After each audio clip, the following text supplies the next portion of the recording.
तर पालकमंत्री म्हणून जेव्हा आपला जिल्हा मिळत नाही तेव्हा कोणालाही आनंद होत नाही अशी खंत जालन्याच्या पालकमंत्री पंकजा मुंडे यांनी व्यक्त केली आहे। पंकजा यांनी बीडचं पालकमंत्रीपद न मिळाल्यानं नाराजी व्यक्त केली आहे। जालन्यात ध्वजारोहण झाल्यानंतर त्यांनी पत्रकार परिषद घेतली। त्या पत्रकार परिषदेत त्यांची खतखत पुन्हा समोर आली।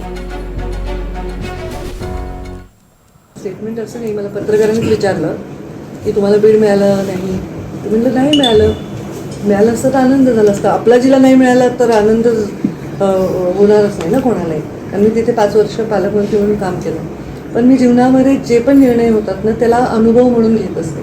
जेव्हा मी 100% संघटनेचं काम केलं 5 वर्ष कुठल्याही पदावर संविधानिक न राहता, तर तोही माझ्यासाठी खूप चांगला अनुभव राहिलेला। आणि जालन्याचं काम करत असतानाही मला बीड एवढंच मी प्रेमाने करेन, तेवढंच मी पारदर्शकतेने चांगलं काम करेन।